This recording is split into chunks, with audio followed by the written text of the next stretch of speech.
Hi friends, welcome to our channel నక్షత్ర Shri creations. అప్పటికప్పుడు ఇన్స్టెంట్గా ఎప్పుడైనా మనకు స్వీట్ తినాలనిపించినప్పుడు ఇలా సింపుల్గా తయారు చేసుకోండి. టేస్ట్ కూడా చాలా బాగుంటుంది.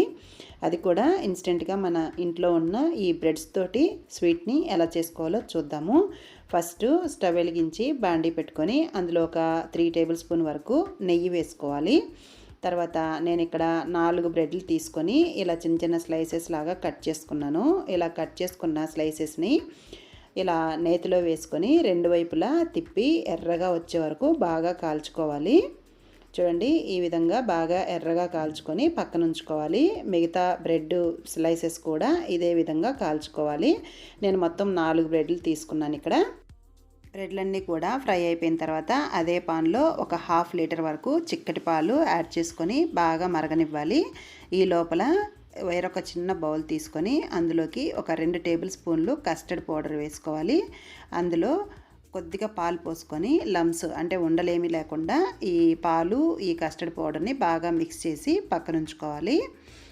తర్వాత మనం స్టవ్ మీద పెట్టిన పాలు బాగా మరుగుతూ ఉంటాయి. ఇలా బాగా మరిగి బాగా దగ్గర పడాలన్నమాట. బాగా చిక్కపడాలి. ఒక 5 to 6 మినిట్స్ టైం పడుతుంది.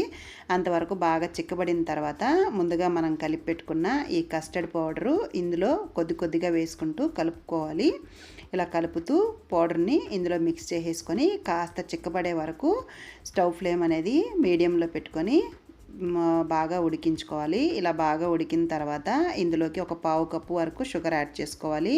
లేదనుకుంటే మీ రుచికి సరిపడినంత షుగర్ అనేది ఇందులో యాడ్ చేసుకొని బాగా చిక్కబడే వరకు ఉడికించుకోవాలి. ఇలా బాగా దగ్గరపడి చిక్కబడిన తర్వాత మరీ గట్టిగా అవ్వకూడదు, మీడియం కన్సిస్టెన్సీలో ఉండే వరకు చిక్కబడిన తర్వాత స్టవ్ ఆఫ్ చేసేసుకొని వేరొక బౌల్ తీసుకొని అందులో ముందుగా ఫ్రై చేసుకున్న ఈ బ్రెడ్లన్నిటిని కూడా అందులో ఉంచుకోవాలి. ఇందులో బ్రెడ్లన్నీ కూడా పరిచేసిన తర్వాత ముందుగా మనము ఈ చల్లారిన తర్వాత ఈ మిశ్రమాన్ని ఈ బ్రెడ్ పైన వేసేసుకొని పైనుంచి డ్రై ఫ్రూట్స్ని మనము మీకు ఇష్టమైతే డ్రై ఫ్రూట్స్ అన్నిటిని కూడా పైనుంచి జల్లేసుకోవాలి. ఈ స్వీటు ఒక 5 మినిట్స్లో అయిపోతుంది. టేస్ట్ కూడా సూపర్గా ఉంటుంది. తప్పకుండా ట్రై చేయండి. ఈ స్వీట్ అనేది చల్లారిన తర్వాత అయినా తీసుకోవచ్చు, లేదంటే ఫ్రిడ్జ్లో పెట్టుకొని కూల్గా అయినా తీసుకోవచ్చు.